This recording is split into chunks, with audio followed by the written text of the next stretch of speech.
দ্বিতীয়বার বৈঠক করেও সরকার গঠনে রাজ্যপালের ইতিবাচক সাড়া পাননি তামিলনাড়ুর বিধানসভা নির্বাচনে সবচেয়ে বেশি আসন পাওয়া টিভিকে প্রধান থালাপতি বিজয়। ফলে রাজ্যের মুখ্যমন্ত্রী হিসেবে থালাপতির শপথ অনিশ্চিত হয়ে পড়েছে। রাজ্যপালের সাফ কথা, টিভিকে সরকার গঠনে প্রয়োজনীয় 118 আসন স্পর্শ করতে হবে। এ নিয়ে আদালতের দ্বারস্থ হওয়ার কথাও ভাবছেন বিজয় থালাপতি।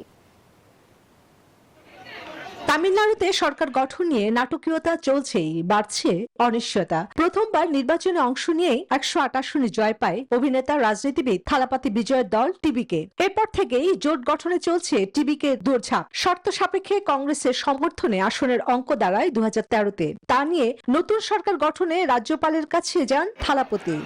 ওদের স্বপ্ন পূরণে পাশে থাকতে পেরে আমরা গর্বিত। তবে রাজ্যপালের সত্য, তামিলনাড়ুতে রাজ্য সরকার গঠনে ম্যাজিক ফিগার 118 স্পর্শ করতে হবে। এতে বৃহস্পতিবারের শপথ অনুষ্ঠানও পিছিয়ে গেল। এই নিয়ে ফের রাজ্যপালের সঙ্গে বৈঠকে বসেন থালাপতি বিজয়, কিন্তু রাজ্যপালের একই শর্ত, সরকার গঠনে প্রয়োজনীয় 118 জন বিধায়কের সমর্থনেও আনুষ্ঠানিক ও নথিভুক্ত প্রমাণ দেখাতে হবে।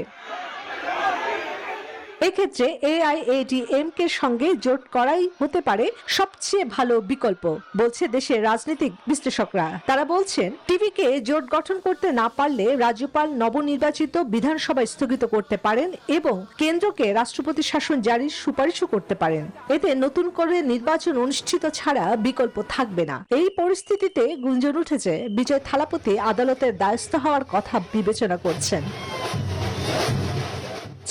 চন্দ্রা, নিউজ 24।